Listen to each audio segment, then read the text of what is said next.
I've been blessed to have had an absolutely amazing run in my career with using these wonderful musical instruments. That's always been my preferred brand of cymbal before I was a professional musician. So it's very special to me to stand here after all the years I've been playing in the industry, not only with humbled by this new set of cymbals that we have to show you this evening, but to be able to say I am a true friend and family member of Paiste, especially Eric and Kelly.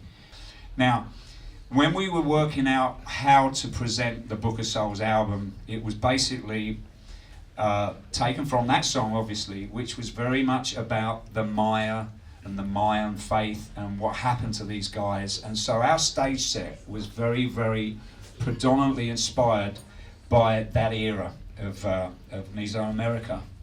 And from that was the inspiration for, first of all, to do a gong with Paiste, which they made a 40-inch reflected stunning gong, which we took, which was like the canvas for the Mayan calendar, with a couple of changes to it. Now, once I spoke with Eric about this, we decided how and when we could get the cymbal, whether I was going to use one of my existing gongs. I think you made a new one for me. Yeah. I'm not sure. Yes, we did. So then, out of that, and the showing them the stage set, Eric said, wouldn't it be nice if we put some related artwork on your cymbals and have a complete set made just for the tour? So that's how the idea was formed. So the artwork was, which we settled on, was the middle of the Mayan calendar, which has got the fifth sun god from. They share that calendar. It's Aztec and Maya, and there's a guy. His image is on the front. His name is Tona Tiua, and he's the fifth sun god. So he's got a dagger hanging out of his chops. He's got googly eyes, as you'll see on the box. So Eric said, let's put this image on the cymbal because we've got that on the gong. And then we discussed putting some glyphs, which are the Mayan writing, which is around the gong, or around the calendar. And we decided to put my very first session with Iron Maiden, my very first official downbeat, which was January the 9th, 1983. So one of the guys at Paiste researched the glyphs, and we came up with the glyphs for the date on that cymbal. So each cymbal was got the glyphs for corresponding to 1983, January the 9th. As well on the cymbal, you'll notice the logo of Paiste is in the Iron Maiden font, which is something that is totally unique and something that I'm very blessed to have been able to use on my cymbals since probably 1989, around that time on the, I think I had it on the gong first.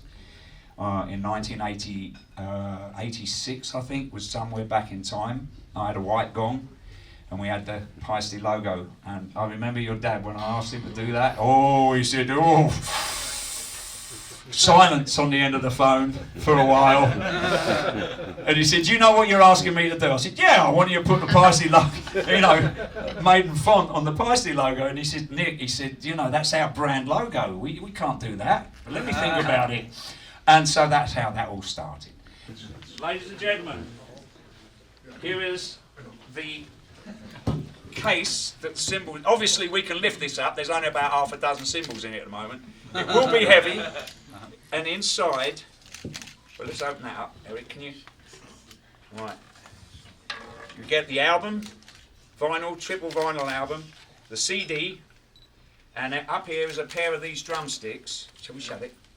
The centre artwork of the Mayan calendar with the Tuna Tiua, and we have Paiste etched in, all done with laser etching, and it's great. And we have an absolutely wonderful plaque on the front which says Paiste in the regular font, and underneath it says Maiden, M-A-I-D-E-N, Switzerland, in the Maiden font.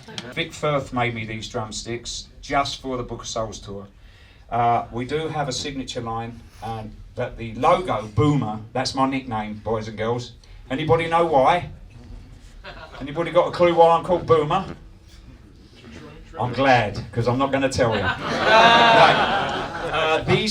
The Boomer logo is in the Iron Maiden Book of Souls font. The normal Boomer is in the Iron Maiden font. not the Book of Souls font. So they're very, very, very special because you can't buy them. You know, because it's such a special edition of these cymbals with this wonderful artwork on, we decided maybe 50 at first, didn't we? Then went to 100. And Eric, I've got to say, he's immense with his ideas. He said, "Hey Nick, let's do 83. I said, "Yeah, that's when I joined the band." So there's only 83 sets of these that will be commercially available. I've got a couple of sets in the warehouse for the next part of the tour, which we're going on. You don't have a box. I don't have a box. No, I've got a big flight case, which Charlie has to put away every night.